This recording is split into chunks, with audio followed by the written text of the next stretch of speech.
नमस्कार दोस्तों, आप सभी का स्वागत है अपने यूट्यूब चैनल मारवाड़ी पढ़ाई पर। और मैं उम्मीद करता हूँ आप सारे बढ़िया होंगे, मस्त तरीके से पढ़ाई कर रहे होंगे। आज की क्लास में अपन सीटी के लिए अपन पढ़ रहे हैं राजस्थान का भूगोल।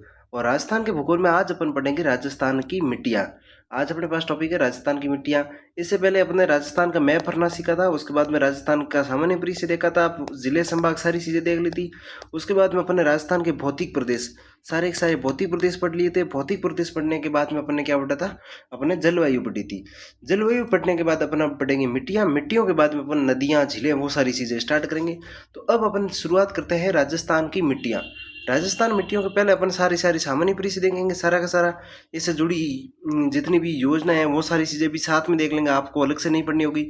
मिट्टी का ये पीएस मान, मिट्टी से संबंधित समस्याएं जैसे मृदा अपरदन किन कारणों से होता है, वायु अपरदन हो गया, अवनलिका अपरदन हो गया, सादरी अपरदन हो गया, कौन से जिले इसके लिए प्रसिद्ध है और ये क्या होता है, मृदा अपरदन का कारण क्या है, मृदा अपरदन को रोकने के उपाय क्या है, वो सारी चीज़ें भी साथ में देखेंगे। सेम की समस्या क्या, सेम की समस्या है क्या और कहाँ पर है, इसके उपचार के लिए क्या करना होगा, वो सारी चीज़ें देखेंगे। जहाँ जहाँ से सारे क्वेश्चन, जहाँ जहाँ से क्वेश्चन पूछे जाते हैं, मैं साथ साथ में आपको वो सारी चीज़ें बताऊंगा। भूमि सुधार कानून है वो भी देख लेंगे। इसके बाद अपन मिट्टियों का वर्गीकरण देखेंगे। यहाँ से अपना लास्ट स्टेप रहेगा, वो रहेगा मिट्टियों का वर्गीकरण। तो मिट्टियों का वर्गीकरण भी देखेंगे, लेकिन उससे पहले अपन सारी की सारी सामान्य परिचय देख लेते हैं। और साथ साथ मैं आपको एक बता दूं कि अपन ने राजस्थान जियोग्राफी की बाकी की सारी चीज़ें पढ़ ली हैं। और जैसे ही अपने राजस्थान जियोग्राफी कंप्लीट होगी, उसके बाद में अपन एक मैराथन लेके आएंगे 300 से 400 क्वेश्चन के बीच। उसमें क्या होगा कि वो सारी मैराथन की क्लास होगी, जिसमें हर टॉपिक के 20-20 क्वेश्चन तैयार किए जा रहे हैं, प्रत्येक टॉपिक के 20-20 क्वेश्चन। तो ये सारी चीज़ें पढ़ने के लिए आप क्या कर दीजिए, यूट्यूब चैनल को सब्सक्राइब करके बेल आइकन ऑन कर दीजिए। और अगर मारवाड़ी में मैथमेटिक्स पढ़नी हो सीटी के लिए, तो वो भी अपने प्लेलिस्ट बना रखी है, वहाँ जाके आप प्लेलिस्ट से पढ़ सकते हैं। हिंदी भी पढ़ सकते हैं और राजस्थान पॉलिटी भी पढ़ सकते हैं। अब शुरू करते हैं राजस्थान की मिट्टियाँ। राजस्थान की मिट्टियाँ सोलम शब्द से बनाए। ये मिट्टियाँ शब्द है, वो बनाए किस शब्द से, सोलम शब्द से बनाए। सोलम शब्द है वो बनाए लैटिन भाषा का शब्द है, लैटिन भाषा का शब्द है, इससे राजस्थान का मिट्टियाँ ये शब्द बनाए। राजस्थान की मिट्टियाँ यानी कि सोलम शब्द से बनाए। ये क्वेश्चन पूछा जाता है कि राजस्थान की मिट्टियाँ शब्द मिट्टियाँ ये किस शब्द से बनाए, तो सोलम शब्द से बनाए। और सोलम है जो कि है लैटिन भाषा का शब्द है, लैटिन भाषा से बना हुआ शब्द है। मिट्टियों का अध्ययन करना क्या कहलाता है, मिट्टियों का अध्ययन करना कहलाता है पेडोलॉजी। क्या कहलाता है, पेडोलॉजी। तो मिट्टियों का अध्ययन करना क्या कहलाता है, पेडोलॉजी। लोजी यानी कि जानना, पेडो यानी कि मिट्टियाँ। तो इससे आप याद रख लेना, मिट्टियों का अध्ययन करना कहलाता है पेडोलॉजी। ये हो गया। इसके बाद में मृदा दिवस कब मनाते हैं, मृदा यानी कि मिट्टी डे। तो मृदा दिवस अपन मनाते हैं, वो मनाते हैं 5 दिसंबर को। कब मनाते हैं, 5 दिसंबर को। और प्रथम मृदा परीक्षण प्रयोगशाला यानी कि मिट्टी का परीक्षण करने वाली के इसमें कौन से तत्व पाए जाते हैं, इसमें किस चीज़ की कमी है, इसमें किस चीज़ की अधिकता है, उन सारों का परीक्षण करने के लिए एक प्रयोगशाला बनाई गई थी। वो बनाई गई थी सबसे पहले कहाँ पर, जोधपुर में। तो देखो, राजस्थान की मिट्टियाँ ये किस शब्द से बनाए, सोलम शब्द से बनाए। सोलम शब्द किस भाषा का शब्द है, तो सोलम शब्द है वो है किसका, लैटिन भाषा का शब्द है। किस भाषा का शब्द है, लैटिन भाषा का। और मिट्टियों का अध्ययन क्या कहलाता है, तो वो कहलाता है पेडोलॉजी। पेडोलॉजी हो गया। इसके बाद में अपने पास है मृदा डे यानी कि मिट्टियों का डे। तो वो कब बनाया जाता है, वो मनाया जाता है 5 दिसंबर को। प्रथम मृदा परीक्षण प्रयोगशाला, प्रथम मृदा परीक्षण यानी कि मिट्टियों का परीक्षण करने वाली प्रथम प्रयोगशाला कहाँ खोली गई थी, वो खोली गई थी जोधपुर में। ये हो गई। इसके बाद अपने पास एक फैक्ट है कि राजस्थान में सर्वाधिक विस्तृत मिट्टी, तो राजस्थान में सर्वाधिक विस्तृत मिट्टी है वो है रेतीली या बलुई मिट्टी, जो कहाँ पाई जाती है। जैसे कि ये अपना हो गया राजस्थान का मैप हो गया, ये राजस्थान का मैप हो गया ये राजस्थान का मैप। तो इसमें ये जो क्षेत्र है, ये पूरा का पूरा क्षेत्र, जिसमें कौन सा सबसे बड़ा जिला जैसलमेर आ गया, उसके बाद ये अपना बीकानेर आ जाएगा, यहाँ पे जैसे ये फलोदी आ जाएगा, जोधपुर आ जाएगा, बाड़मेर, बालोतरा, ये सारी क्षेत्रों में कौन सी मिट्टी फैली हुई है, वो है रेतीली मिट्टी। रेतीली या बलुई मिट्टी पाई जाती है। इसलिए क्या, एक तो ये सारे के सारे जिले जो है कि क्षेत्रफल में सबसे बड़े जिले, क्षेत्रफल का सबसे बड़ा जिला कौन सा अपना, जैसलमेर। जैसलमेर के बाद में नंबर आता है बीकानेर का, उसमें भी जैसलमेर में भी रेतीली मिट्टी। उसके बाद दूसरे नंबर पर अपने राजस्थान का जो सबसे बड़ा जिला है उसका नाम है बीकानेर, तो बीकानेर भी है, उसमें भी रेतीली बलुई मिट्टी। इसके बाद तीसरा जिला जो सबसे बड़ा जिला है वो अपना बाड़मेर। तीसरा सबसे बड़ा जिला कौन सा है? बाड़मेर। तो बाड़मेर में भी कौन सी मिट्टी है? रेतीली बलुई। फिर जोधपुर वगैरह सारे जिलों में कौन सी मिट्टी फैली हुई है? रेतीली बलुई। इसलिए राजस्थान में सर्वाधिक विस्तृत मिट्टी है। और सर्वाधिक उपजाऊ मिट्टी है वो है जलोढ़ मिट्टी। जलोढ़ मिट्टी ये जयपुर के आसपास के क्षेत्रों में पाई जाती है, जयपुर, दौसा, इन सारे क्षेत्रों में। कौन सी मिट्टी? जलोढ़ मिट्टी। सर्वाधिक उपजाऊ यानी कि इसमें सबसे ज्यादा धान उत्पन्न होता है, सबसे उपजाऊ मिट्टी ये है। ठीक है, और ये सबसे कम उपजाऊ मिट्टी है रेतीली बलुई मिट्टी। जब अपन मिट्टियों को अलग से पढ़ेंगे ना, जैसे कि अलग अलग मिट्टी, पहले रेतीली मिट्टी पढ़ेंगे, 8 मिट्टियां हैं, उनको ढंग से पढ़ना पड़ेगा। उसके बाद 5 वैज्ञानिक वर्गीकरण है, वर्टिसॉल्स, एरिडिसॉल्स, एंटीसॉल्स, एल्फिसॉल्स, इंसेप्टिसॉल्स। तो वो सारी चीजें भी अपन को क्या है आगे जाकर अपन पढ़ेंगे। राज्य में सर्वाधिक विस्तृत मिट्टी कौन सी है? रेतीली बलुई मिट्टी। सर्वाधिक उपजाऊ मिट्टी कौन सी है? जलोढ़ मिट्टी हो गई। इसके बाद एक योजना आई थी मृदा स्वास्थ्य कार्ड योजना। मिट्टी स्वास्थ्य कार्ड योजना है ना, मृदा स्वास्थ्य कार्ड योजना। इसमें वित्त पैटर्न का मतलब होता है कि इसमें केंद्र सरकार का योगदान कितना है और राज्य सरकार का योगदान कितना है। सरकार 2 प्रकार की होती है, एक तो राज्य में सरकार होती है, एक होती है केंद्र में और एक होती है राज्य में। तो इसमें राज्य का योगदान कितना है और केंद्र का योगदान कितना है? तो उसमें जो पैसे लगाए जा रहे हैं, इस योजना में जो पैसे लगाए जा रहे हैं, उसमें से केंद्र सरकार है वो लगा रही 75% और राज्य सरकार जो लगा रही है वो लगा रही 25%। ठीक है, ये सारी चीजें भी आपको याद रखनी है। इसका उद्देश्य क्या था? इसका उद्देश्य था मृदा का संरक्षण करना, यानी कि मिट्टी का संरक्षण करना, मिट्टी की रक्षा करना और कृषि पैदावार बढ़ाना। कृषि पैदावार यानी कि मिट्टी से ज्यादा से ज्यादा कृषि पैदावार कैसे बढ़ाई जाए, ये इसके क्या थे? उद्देश्य थे। थीम क्या थी? थीम पूछी जाती है। मृदा स्वास्थ्य कार्ड योजना की थीम थी वो थी स्वस्थ धरा तो हर खेत हरा, यानी कि मिट्टी स्वस्थ है तो हर खेत में हरियाली छाई हुई मिलेगी। तो स्वस्थ धरा यानी कि मिट्टी, भूमि को कहते हैं अपन। तो हर खेत हरा हो गया, ये देख लिया अपने। और मृदा स्वास्थ्य कार्ड योजना, इसकी शुरुआत कब हुई थी? इसकी शुरुआत हुई थी 19 फरवरी 2015 को। ये क्वेश्चन पीछे एग्जाम में पूछा गया था पिछले साल की। मृदा स्वास्थ्य कार्ड योजना की शुरुआत कहाँ से की गई थी? इसमें पूछा गया था कहाँ से, तो कहाँ से की गई थी? सूरतगढ़ गंगानगर, जहाँ पे बच्चे सर्वाधिक पढ़ने जाते हैं। कहाँ पर? भाटी आश्रम नाम का एक संस्थान है, वहाँ पर जाते हैं, तो वो हो गया सूरतगढ़ गंगानगर। और यहाँ से शुरुआत कब की गई थी? इसकी शुरुआत की गई थी 19 फरवरी 2015 को। किसने की थी? नरेंद्र मोदी ने। किसने की? नरेंद्र मोदी ने। एक सबसे इंपॉर्टेंट क्वेश्चन है यहाँ का, सबसे इंपॉर्टेंट क्वेश्चन वो आपको याद रखना है। मिट्टी का पीएच मान होता है। तो मिट्टी का जो पीएच मान होता है वो होना तो चाहिए 7। होना क्या चाहिए? 7 पे कैसी मिट्टी होगी? उदासीन या उपजाऊ, एक ही शब्द है, उदासीन और उपजाऊ। उपजाऊ मिट्टी के लिए पीएच मान होना चाहिए 7। क्या होना चाहिए? 7 होना चाहिए। 7 पे अगर मिट्टी का पीएच मान 7 है तो वो मिट्टी कैसी होगी? उपजाऊ या फिर होगी उदासीन मिट्टी। कैसी मिट्टी होगी? उपजाऊ या फिर उदासीन मिट्टी। और मिट्टी का पीएच मान 7 से अधिक भी हो सकता है, 7 से कम भी होता है, दोनों ही होता है ना, कि मिट्टी का पीएच मान कहीं पे तो 7 से कम है, कहीं पे 7 से ज्यादा है। तो इन दोनों की स्थिति में क्या किया जाता है? जहां पे मिट्टी का पीएच मान 7 से अधिक होता है, मिट्टी का पीएच मान जहां पर 7 से अधिक होता है वो मिट्टी कहलाती है क्षारीय मिट्टी या फिर लवणीय मिट्टी। कौन सी मिट्टी कहलाएगी? या तो क्षारीय मिट्टी कह सकते हैं या फिर उसको अपन लवणीय मिट्टी कह सकते हैं। मिट्टी का पीएच मान 7 से अधिक होता है तो वो मिट्टी कहलाएगी क्षारीय मिट्टी या फिर लवणीय मिट्टी। ये दोनों एक ही शब्द है, क्षारीय मिट्टी या लवणीय मिट्टी। और मिट्टी का अगर पीएच मान 7 से कम है तो अपन क्या पढ़ते हैं? एक तो पढ़ते हैं क्षारीय, एक पढ़ते हैं अपन अम्लीय। तो मिट्टी का पीएच मान 7 से कम है तो पहले क्या आता है? अ आता है, तो क्या हो जाएगी? अम्लीय मिट्टी। मिट्टी का पीएच मान 7 से अधिक है, 7 के बाद, तो कौन सा आ जाएगा? क्षारीय मिट्टी। तो ये याद रख लेना। और 7 है तो वो हो जाएगी उपजाऊ मिट्टी या फिर उदासीन मिट्टी। ठीक है, ये देख लिया। इसके बाद अपन क्या करेंगे? मिट्टी का पीएच मान 7 से अधिक है तो क्षारीय मिट्टी या लवणीय मिट्टी। इसके उपचार के लिए क्या किया जाएगा? इसके उपचार के लिए किया जाता है जिप्सम का प्रयोग। अगर मिट्टी का पीएच मान 7 से अधिक है और उसको 7 पे लेके आना है, मिट्टी का पीएच मान क्या है? 7 से अधिक है, तो अपना 7 पे लाने के लिए क्या करेंगे? जिप्सम का उपयोग करेंगे। जिप्सम का उपयोग कब किया जाता है? जब मिट्टी सारी मिट्टी होती है। सारी मिट्टी कब होगी? जब पीसमान उसका क्या होगा? 7 से अधिक होगा। तो मिट्टी का इसके लिए उपसार क्या है? जिप्सम इसका उपसार है। और मिट्टी 7 से कम है, अम्लीय मिट्टी है, तो अगर 7 पे लेके आना, उपजाऊ मिट्टी बनाना उसको, तो उसके लिए उपसार करेंगे अपन सोने का प्रयोग। किसका प्रयोग करेंगे? सोने का प्रयोग। और अगर 7 से अधिक है और सारी मिट्टी है तो उसके लिए उपसार होगा जिप्सम का उपसार। उपसार में क्या यूज करेंगे? जिप्सम। और 7 से कम है तो अम्लीय मिट्टी है तो उसमें उपसार के रूप में क्या काम लेंगे? सोने का प्रयोग करेंगे। ठीक है, तो ये हो गया। इसके बाद अपन देख लेते हैं मिट्टी से संबंधित समस्याएं। मिट्टी से संबंधित समस्याएं क्या क्या है? सबसे पहली समस्या है वो है मृदा अपरदन।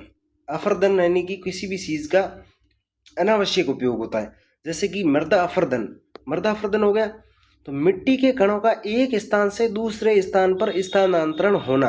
यानी कि जैसे कि हवा आ रही है इधर से हवा आ रही, यहाँ की मिट्टी उड़ के क्या आ जाती है? यहाँ पे आ जाती है। तो मिट्टी का क्या है? एक मिट्टी के कणों का एक स्थान से दूसरे स्थान पर स्थानांतरण हो जाना। इसको क्या कहा जाता है? इस मृदा अपरदन को कहा जाता है किसान की रेंगती हुई मृत्यु। क्या कहा जाता है? किसान की रेंगती हुई मृत्यु। ये क्वेश्चन कई बार पूछा जा चुका है। किसान की रेंगती हुई मृत्यु किसे कहा जाता है? तो वो कहलाती है मृदा अपरदन। क्या कहलाता है? मृदा अपरदन। कृषि का पहला शत्रु, इसे कहा जाता है कृषि का पहला शत्रु। किसको? मृदा अपरदन को। मिट्टी के कणों का एक स्थान से दूसरे स्थान पर जाना क्या कहलाता है? मृदा अपरदन। इसे क्या कहा जाता है? किसान की रेंगती हुई मृत्यु। क्या कहा जाता है इसे? किसान की रेंगती हुई मृत्यु। कृषि का पहला शत्रु, कृषि का पहला शत्रु। और ये सर्वाधिक किससे होता है? सर्वाधिक होता है वायु या पवनों से। किससे होता है? वायु या फिर पवनों से। मृदा अपरदन किससे होता है? वायु या फिर पवनों से सर्वाधिक होता है। ठीक है, इसके बाद अपन देख लेते हैं मृदा अपरदन के प्रकार कितने हैं। मृदा अपरदन के अपन प्रकार देखते हैं। उसमें देख लेते हैं सबसे पहले वायु अपरदन। सबसे पहले क्या देखेंगे? वायु अपरदन। वायु अपरदन में क्या होता है? वायु पवनों के माध्यम से क्या होता है कि हवा के माध्यम से मिट्टी है वो एक स्थान से दूसरे स्थान पर चली जाती है।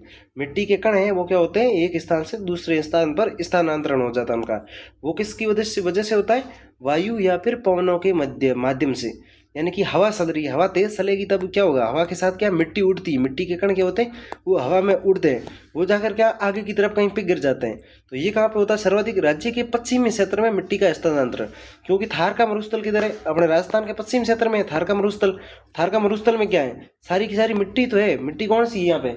रेतीली मिट्टी। इसे क्या कहते हैं अपन? रेतीली या बलुई मिट्टी। ठीक है, तो राज्य के पश्चिमी क्षेत्र में सर्वाधिक होता है क्या होता है? वायु अपरदन। वायु या फिर पवनों के माध्यम से क्या होता है? मिट्टी का अपरदन होता है, मृदा का अपरदन होता है। कब होता है? तो सर्वाधिक होता है जून के महीने में। कब होता है? जून के महीने में सर्वाधिक क्या होती है? आंधियाँ चलती हैं। आंधियाँ चलती है तो उसमें क्या होता है? मिट्टी यहाँ से उड़कर आगे की तरफ चली जाती है। तो ये हो गया जून माह में। कहाँ पे होता है सर्वाधिक? किन जिलों में? तो वो होता है जैसलमेर और बाड़मेर। राजस्थान के पश्चिमी क्षेत्र में, पश्चिम क्षेत्र में कौन कौन से जिले? जैसलमेर और बाड़मेर। ठीक है, जैसलमेर और बाड़मेर आप याद रख लेना। तो ये देख लिया अपने वायु अपरदन। इसके बाद में दूसरा आता है, वो आता है अवनलिका अपरदन। कौन सा? अवनलिका अपरदन। अवनलिका अपरदन क्या होता है? जल के तीव्र बहाव से मिट्टी का स्थानांतरण। जल के तीव्र बहाव से, यानी कि जब नदियां चलती है तो वो क्या करती है कि एक जगह की मिट्टी का स्थानांतरण करके दूसरे स्थान पर ले जाती है। जब जल के तीव्र बहाव से मिट्टी का स्थानांतरण क्या कहलाता है? अवनलिका अपरदन। और ये सर्वाधिक कहाँ पर होता है? संबल बेसिन में। संबल नदी है वो क्या है? राजस्थान की एकमात्र 12मासी नदी है। इनकी 12 महीने बहने वाली नदी है वो कौन सी नदी है? संबल नदी। और संबल नदी राजस्थान की सबसे लंबी नदी है। राजस्थान की सबसे लंबी नदी है। और पूर्णतः राजस्थान में बहने वाली सबसे लंबी नदी पूछी जाए तो वो होती है बनास। वो चीज़ें सारी चीज़ें अपन जब नदियाँ पढ़ेंगे तब देखेंगे। तो अपने देख लिया अवनलिका अपरदन। ये कहा है? जल के तीव्र बहाव से मिट्टी का स्थानांतरण। ये था वायु अपरदन। उसमें क्या हो रहा था? हवा, ये पवनों के माध्यम से क्या होता था? पवनों के माध्यम से क्या होता था कि मिट्टी एक स्थान से दूसरे स्थान पर स्थानांतरण हो जाता था। दूसरा है वो है अवनलिका अपरदन। अवनलिका अपरदन में क्या होता है कि पानी जब नदियों में पानी बहता है तो वो क्या है कि तेज रफ्तार से बहता है। तो एक जगह की मिट्टी होती है वो क्या करता है कि दूसरे स्थान पर ले जाती है। तो इससे क्या होता है? एक जगह की ये यहाँ की मिट्टी कहाँ पर आ जाती है? यहाँ पर आ जाती है। तो इससे क्या होता है? इसे क्या कहा जाता है? मृदा अपरदन को। इसे किसान की रेंगती हुई मृत्यु कहा जाता है, कृषि का प्रथम शत्रु कहा जाता है। तो वो सारी चीजें भी अपन ने पहले देख ली थी। अब देख लेते हैं तीसरा, वो है सादरी अपरदन। सादरी अपरदन ये मैंने आपको शायद जब अपन ने अरावली पढ़ी थी तब मैंने आपको बताया था। वर्षा जल के माध्यम से पहाड़ी क्षेत्रों से मिट्टी का स्थानांतरण। वर्षा जल, जब वर्षा का जल होता है तो क्या कि पहाड़, जैसे कि ये पहाड़ है, ये पहाड़ है, तो इस पहाड़ पर, पहाड़ की चोटी पर या फिर पहाड़ के जो जो जहाँ पहाड़ का ऊपर का क्षेत्र है, तो यहाँ पे क्या है कि जब बारिश का मौसम नहीं होता है तो वो क्या है, मिट्टी उड़ उड़ के यहाँ पे भी तो आ जाती है ना ऊपर की तरफ। तो ऊपर की तरफ क्या है कि मिट्टी का जमाव हो जाता है। जब बारिश होती है, जब बारिश होती है तो बारिश का पानी क्या होता है कि पहाड़ के ऊपर तो रहना नहीं, नहीं पानी किस तरफ बहता है, पानी बहता है ऊपर से नीचे की तरफ, यानी कि ढलान की तरफ बहेगा हमेशा। तो यहाँ से पानी ऊपर से नीचे आता है, पानी ऊपर से नीचे आता है, तो उसमें क्या हो जाता है, यहाँ की जो मिट्टी होती है, ये जैसे कि ये पहाड़ है, पहाड़ पे ये सारी की सारी क्या है, मिट्टी है। जब बारिश होगी, बारिश होगी, बारिश का पानी क्या आएगा, नीचे आएगा, तो यहाँ पे जो मिट्टी होगी वो भी क्या आ जाएगी, इसके साथ नीचे आ जाएगी। तो सादरीय अपर्दन कहा जाता है उसे। वर्षा जल के माध्यम से पहाड़ी क्षेत्रों में मिट्टी का स्थानांतरण, और सर्वाधिक किस जिले में होता है, वो होता है सर्वाधिक राजसमंद जिले में। यानी कि पहाड़ों के ऊपर की मिट्टी वर्षा जल के माध्यम से क्या हो जाती है, पहाड़ों से नीचे आ जाती है। सर्वाधिक कहाँ पर होता है, राजसमंद में। तो ये सारी चीज़ें आपको समझ में आ रही होगी। इसके बाद अपन देख लेते हैं मृदा अपरदन। क्या देख लेते हैं, मृदा अपरदन। इसके कारण क्या है और इसके कारण क्या है और रोकने के उपाय क्या है। तो कारण होता है वनों की कटाई। वनों की कटाई क्या है, कारण है इसका, कैसे कारण है, तो देखो जहाँ पे वन होते हैं, जहाँ पे क्या होते हैं, पेड़ पौधे होते हैं, पेड़ पौधे होते हैं, तो पेड़ पौधे जहाँ जहाँ होते हैं वहाँ पे क्या है, एक तो पहली बात तो वहाँ पर हवा, हवा है ना तेज कम चलती है, क्योंकि जैसे ही हवा तेज चलेगी पहले इस पेड़ से टकराएगी, थोड़ी स्पीड कम होगी, आगे आगे ऐसे पेड़ों से टकराती जाती है, तो उसमें क्या है, हवा कम हो जाती है। तो इसकी वजह से पहली बात तो वहाँ पे मिट्टी उड़ नहीं पाएगी, पहला कारण ये हो गया।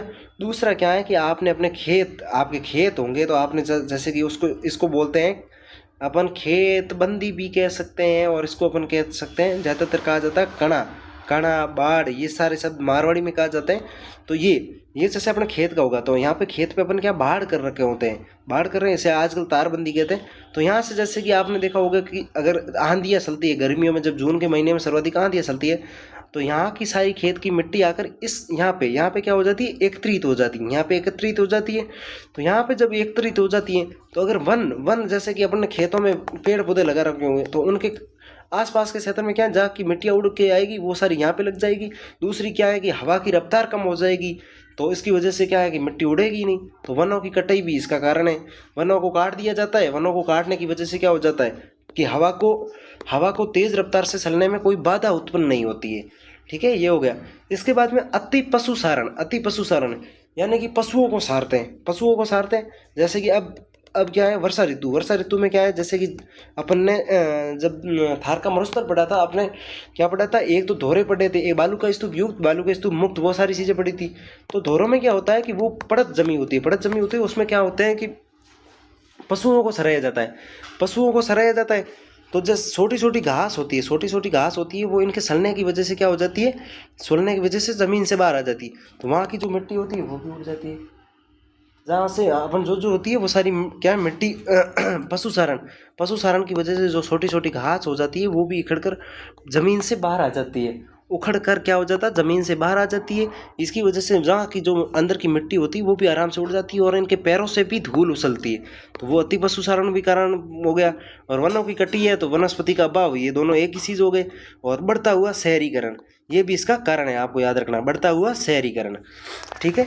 और रोकने के उपाय, वनों की कटाई तो वनारोपण करना, फसल चक्र अपनाना।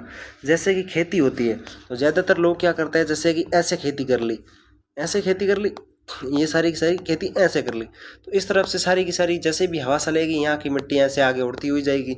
फसल चक्र अपनाना है, यानी कि ऐसे भी कर लिया आधे खेत में और आधे खेत में ऐसे कर लिया। अगर मारवाड़ क्षेत्र से हो या फिर आप किसान परिवार से हो तो ये सारी चीज़ें आपको आसानी से समझ में आएगी। इसकी वजह से क्या होंगे, जैसे वो हल चलता है तो वो ऊंबरे बनते हैं, तो वो इस तरीके से होंगे। तो अगर इधर से हवा आ रही है तो ये रोक लेंगे, इधर से आ रही है तो ये रोक लेंगे। ये भी इसका कारण है फसल चक्र अपनाना है, यानी कि फसल जब बड़ी भी हो जाएगी तो इधर भी फसल इधर भी फसल, तो हवा की क्या होगी, गति को क्या किया जाएगा, धीमा किया जाएगा। और मेड़बंदी करवाना, ये जो मैंने अपने कणा बोला था ना, कणा मारवाड़ी शब्द होता है कणा, इसको कहा जाता है हिंदी में मेड़बंदी कहा जाता है, या फिर तारबंदी भी कह सकते हैं, आजकल तारबंदी भी कहा जाता है, सरकारी योजनाएं भी मिलती हैं, वो सारी चीज़ें। तो ये अपने क्या देख लिया, मृदापर्दन के कारण देख लिए और मृदापन को रोकने के उपाय देख लिए। इसमें ये बढ़ता हुआ शहरीकरण याद रखना, बढ़ता हुआ शहरीकरण ये इसका भी कारण है। ठीक है, ये हो गया। इसके बाद अपन देख लेते हैं सेम की समस्या। क्षैम समस्या ये क्या है? पहले तो सबसे पहले इसकी डेफिनेशन जान लेते हैं कि ये है क्या। तो सर्वाधिक जल भराव से भूमि के अंदर की लवणीयता भूमि है वो भूमि के ऊपर आकर जमा हो जाती है, जिसके कारण क्या होता है कि भूमि जो होती है वो हो जाती है उपजाऊ से अनुपजाऊ हो जाती है। देखो, सर्वाधिक जल भराव, ज़्यादा बारिश होगी तो वो पानी होगा वो मिट्टी के अंदर की तरफ जाएगा, मिट्टी के अंदर की तरफ जाएगा, मिट्टी अपने अंदर की ओर खींचेगी, उसको सौंपती है। इसके बाद क्या होगा कि जो मिट्टी के अंदर खारापन होता है, मिट्टी के अंदर क्या होता है, अपनी सबसे खारी मिट्टी कहा जाए तो वो रेतीली या बलुई मिट्टी है, जो कि अपनी ये जैसलमेर बाड़मेर वाली वो हो गई रेतीली बलुई मिट्टी। तो देखो, जैसे इसमें क्या होगा, सर्वाधिक जल भराव, पानी एकत्रित हो गया, कहीं पे पानी एकत्रित हो गया, वो पानी क्या होगा, ज़मीन के अंदर की तरफ जाएगा, ज़मीन के अंदर की तरफ जाएगा तो ज़मीन के अंदर जो खारापन है वो खारापन क्या हो जाएगा, ज़मीन के सतह पर आ जाएगा, ज़मीन की सतह पर आ जाएगा। जैसे पानी एकत्रित हुआ, पानी गया अंदर, पानी अंदर गया तो यहाँ का जो मिट्टी का खारापन होगा वो क्या आ जाएगा, मिट्टी के ऊपर की तरफ आ जाएगा। तो मिट्टी के ऊपर की तरफ जब खारापन आ जाएगा तो इसकी वजह से मिट्टी क्या हो जाएगी, अनुपजाऊ, लवणीय मिट्टी हो जाएगी। तो इसकी वजह से क्या हो जाएगी, लवणीयता भूमि के ऊपरी भाग पर जमा होने से अनुपजाऊ भूमि निर्मित होना क्या कहलाता है, क्षैम की समस्या। सर्वाधिक क्षैम की समस्या कहाँ होती है, नहरी क्षेत्र में। नहरी क्षेत्र राजस्थान में पूछे तो कहाँ है, तो राजस्थान में IGNP इंदिरा गांधी नहर परियोजना चलती है, वो चलती है श्री गंगानगर और मुख्यतः सबसे पहले आई थी वो श्री गंगानगर और हनुमानगढ़ में, लेकिन उसको लाना तो था बीकानेर जिले में। बीकानेर के गंगा सिंह थे, उनको कंवर सेन ने ये योजना बनाई थी। वो सारी चीज़ें अपन जब नहर परियोजनाएं पढ़ेंगे ना, उसमें सारी नहरें पढ़नी पड़ेगी और उनके ऊपर के बांध वगैरह पढ़ने पड़ेंगे, तब अपन वो सारी चीज़ें क्या होंगे साथ में देख लेंगे। तो सर्वाधिक कहाँ है, नहरी क्षेत्र यानी कि श्री गंगानगर और हनुमानगढ़। इसके बाद में क्षैम की समस्या के लिए एक गांव पूछा जाता है, सरसिद गांव। वो सरसिद गांव है, उस गांव का नाम है बडोपल। क्या नाम है, बडोपाल। बडोपाल गांव है, बडोपाल नहीं है ना, ये बडोपल है। यहाँ पे बडोपाल लिख रखा है लेकिन गांव का नाम बडोपल। बडोपल गांव कहाँ पर है, हनुमानगढ़ में, हनुमानगढ़ में। और दूसरा सबसे इम्पोर्टेंट क्वेश्चन यहाँ से जो उत्पन्न होता है वो क्वेश्चन है कि बनता है यहाँ से कौन सा सबसे इम्पोर्टेंट क्वेश्चन बनता है कि क्षैम की समस्या का उपचार, क्षैम की समस्या के उपचार के लिए अपन किसका प्रयोग करते हैं, तो इसके लिए उपचार के रूप में अपन प्रयोग करते हैं जिप्सम। किसका उपयोग करते हैं, जिप्सम। और साथ में किसका उपयोग करते हैं, सफेदे के जो पौधे होते हैं, सफेदे के पौधे और जिप्सम का प्रयोग किया जाता है क्षैम की समस्या से बचने के लिए। यानी कि जहाँ पे पानी ज़्यादा एकत्रित होता है तो सफ़ेदे का पौधा है ना, वो पानी को ज़्यादा सौंपता है, तो सफ़ेदा का पौधा लगाना चाहिए और जिप्सम का प्रयोग करना चाहिए। कहाँ पर, क्षैम की समस्या में। और जिप्सम का प्रयोग अपन ने कहा देखा था, मिट्टी का pH मान। मैंने आपको बताया था सबसे इम्पोर्टेंट चीज़ थी वो थी यहाँ तक ऊपर पर मिट्टी का pH मान। मिट्टी का pH मान अगर 7 है तो वो मिट्टी कहलाएगी उपजाऊ मिट्टी या फिर उदासीन मिट्टी। और मिट्टी का pH मान 7 से अधिक है तो वो कहलाएगी क्षारीय मिट्टी या फिर कहलाएगी लवणीय मिट्टी। और मिट्टी का pH मान 7 से कम है तो वो कहलाएगी अम्लीय मिट्टी। देखो, 7 से कम यानी कि 6 मान लेते हैं, 5 मान लेते हैं, 4 मान लेते हैं, तो कम। तो ई जब अपन पढ़ते हैं तो उसमें पहले आता है तो वो होगी अम्लीय मिट्टी। और 7 से अधिक, मिट्टी का pH मान 7 से अधिक है, 7 से अधिक यानी कि 8, 9 बाद, ये सारे बाद में आते हैं, तो ये भी सारी है। इससे ई में जो हिंदी के जो अल्फ़ाबेट होती है उसमें सबसे अंत में जो आते हैं वो आते हैं अक्षर ग, तो सारी मिट्टी लवणीय मिट्टी, इस तरीके से आप याद रख सकते हो। और इसका जब उपचार किया जाएगा, 7 से अधिक है तो अपन को उपचार करके 7 पे लाना होगा ना, उपजाऊ मिट्टी या उदासीन मिट्टी बनानी है अपन को। तो इसके उपचार के लिए अपन जो प्रयोग करेंगे वो करेंगे जिप्सम का प्रयोग। और 7 से कम है अम्लीय मिट्टी को फिर उपजाऊ मिट्टी बनाना है, यानी कि 7 तक pH मान लेके आना, तो उसके लिए अपन सोने का प्रयोग करेंगे। ये सारी चीज़ें मैंने आपको पहले बताई थी। क्षैम की समस्या देखने के बाद अपन देख लेते हैं भूमि सुधार कानून। राजस्थान काश्तकार अधिनियम 1955, राजस्थान जागीरदारी व विश्वेदारी जो की है 1959। इसमें से याद रखो तो भी, मतलब रखो तो रख लेना, बाकी अगर याद नहीं हो तो नहीं रखना है ना, इतना इम्पोर्टेंट नहीं है। राजस्थान भू राजस्व अधिनियम तो 23 मई 1956, कृषि भूमि का सुव्यवस्थित रिकॉर्ड करना इसमें कहलाया। तो ये कानून वाले आप सारी चीज़ें छोड़ देना, ये इतनी इंपॉर्टेंट नहीं है तो आपको याद नहीं रखनी है, ठीक है। ये भूमि सुधार कानून आप हो सके तो ये लिखना भी मत, छोड़ देना इसको। इसके बाद अपन देख लेते हैं मिट्टियों का वर्गीकरण। अब मिट्टियों का वर्गीकरण ये है कृषि विभाग के आधार पर बांटा गया है मिट्टियों को 14 भागों में बांटा गया। एक ही लाइन याद रखनी है, वो रखनी है, कृषि विभाग के आधार पर मिट्टियों के कितने प्रकार है, 14 प्रकार है। 14 प्रकारों के नाम में से अपने इम्पोर्टेंट है 2-3 नाम जो कि बीकानेर में, वो अपन सारे देख लेंगे। बाकी सारे के सारे वो मतलब ना तो याद होंगे और ना अपन को याद रखने हैं, क्योंकि पूछा नहीं गया आज तक क्वेश्चन, जो पूछा गया वो मैं आपके सामने ले आऊँगा। और इसके बाद अपन देखेंगे एक अमेरिका के वैज्ञानिकों द्वारा किया गया 5 प्रकार भागों में बांटा गया, जो कि अपन कल पढ़ेंगे। और उनका मैं आपको नाम बता देता हूँ एक बार। तो उसमें पहले है एंटीसोल्स, दूसरा अल्पिसोल्स, तीसरा वर्टिसोल्स जो कि है हाड़ौती क्षेत्र में, एंटीसोल्स, अल्पिसोल्स, इंसेप्टिसोल्स, वर्टिसोल्स, एरिडोसोल्स, ये 5 नाम है जो कि अपन अमेरिका के वैज्ञानिकों द्वारा राजस्थान की मिट्टियों को 5 भागों में बांटा गया, जो कि अपन कल देखेंगे। और सबसे इम्पोर्टेंट है वो है अपने पास ICAR के आधार पर, जो कि अपन देखेंगे कल। कब देखेंगे? कल देखेंगे।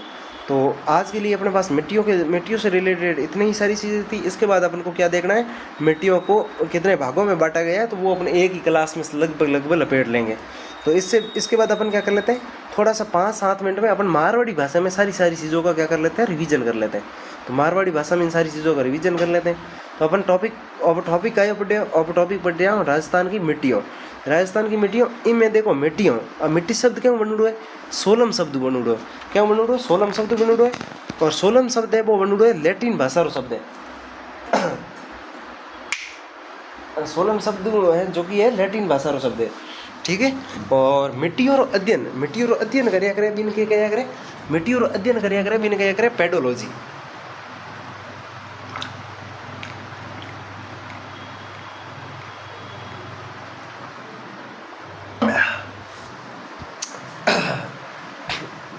तो अब देखो इन दोबारा देखना हर मिट्टियों, राजस्थान की मिट्टियों बनूड़ो क्या है, सोलम शब्द बनूड़ो है। सोलम शब्द क्या है, लैटिन भाषा और शब्द है, क्या शब्द है, लैटिन भाषा रो। राजस्थान की मिट्टियों अध्ययन करना, मिट्टी रो अध्ययन करना, मिट्टी रो मतलब मिट्टी के बारे में जानकारी प्राप्त करनी, खोज करनी, कोई भी अध्ययन करना, वो कहलाया करे पेडोलॉजी। क्या कराया करे, पेडोलॉजी। और पूछ ले मर्दा दिवस कब मनाया जाता है, तो 5 दिसंबर, यानी कि दिसंबर लास्ट महीनों 12 महीने में 5 तारीख रो वो गयो।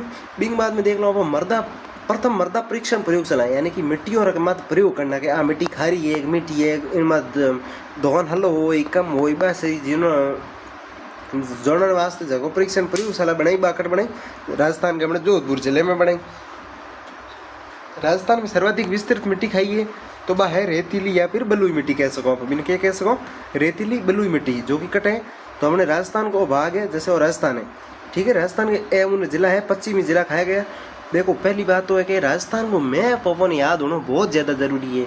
क्या मैप, राजस्थान को मैप। अगर राजस्थान की जियोग्राफी पढ़ रहे हो और थोड़ा मैप याद नहीं है तो कहीं नहीं पढ़ सको थे, क्योंकि हर जगह अपन जिला यूज लेना पड़ी। अगर अब हूँ तो पूछ लो अजमेर जिला कटे तो ठीक बताए थे अजमेर हटे, ब्यावर तो ब्यावर के जस्ट कने, भीलवाड़ा कटे और यो। अगर नागौर पूछ लो बोइंग ऊपर रहे हो, जोधपुर पूछ लो तो ऊंद रहे हो, जयपुर पूछ लो तो और जयपुर रहे हो। तो इन तरीके में अपन याद होना चाहिए। अगर गंगानगर पूछ लो जैसे तो ऊपर गंगानगर कने हनुमानगढ़ के नहीं से शुरू के नहीं से झुंझुनू नहीं सीकर के कने।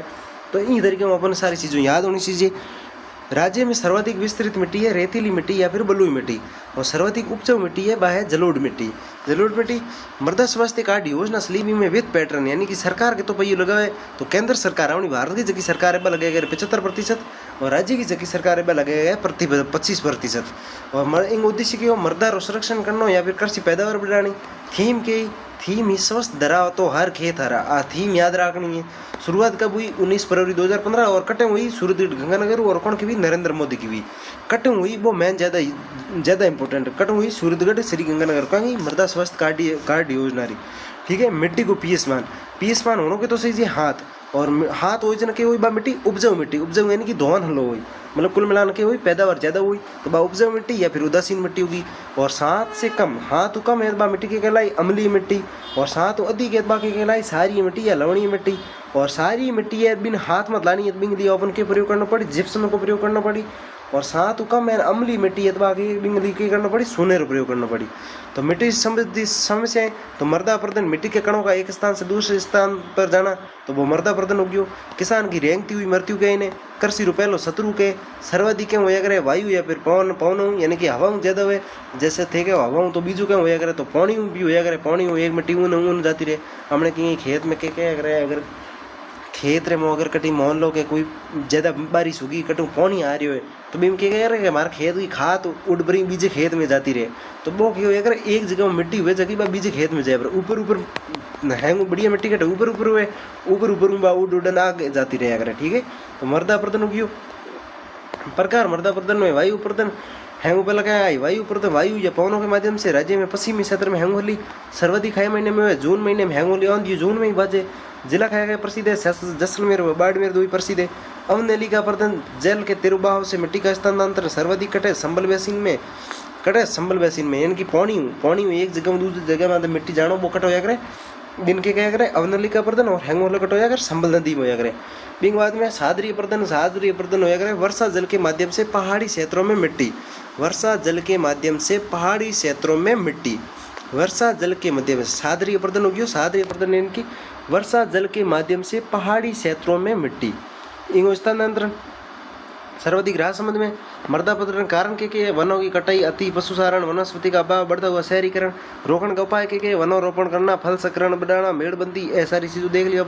बिंग बाद में हम इम्पोर्टेंट सेम समस्या इंग्लिश सरसित गाँव खाओ बड़ेबल हनुमानगढ़ उपसार के उपसार है सफेदे का पौधा या फिर जिप्सम को प्रयोग करना और है कि तो सर्वाधिक जल भराव से भूमि के अंदर की लवणीयता हैंग में पहली बात तो आ है कि घणो वारो पानी भीड़ो हो कि वही घणो वारो जल हो वो कि वही इकट्ठो हो बिन के क्या सेम की समस्या ठीक है। बिंग वजह इकट्ठो हो वो पानी रमो जमीन रमो चाहिए जमीन की जगह खारो पड़े वो अंदर की आयरू बाहर आयरू ठीक है। इंग्लिश सरसित गाँव है वो है बडोपल गाँव हनुमानगढ़ उपसार के सफेदा या जिप्सम भूमि सुधार कानून अपन याद रखना नहीं बिंग बाद में अवकाल सारी चीज़ों या देख लें। तो उम्मीद करूँ कि हम सारी चीज़ों समझ में आई हुई और अगर आप सभी को सारी चीज़ें पसंद आई है तो अपने दोस्तों के साथ क्लास को शेयर ज़रूर करें और हो सके तो अपने सब्सक्राइबर बढ़वाएं ताकि क्या है कि 1000 सब्सक्राइबर अपने को जल्द से जल्द कंप्लीट करने हैं अपने पास 8 महीने का टाइम बचा है।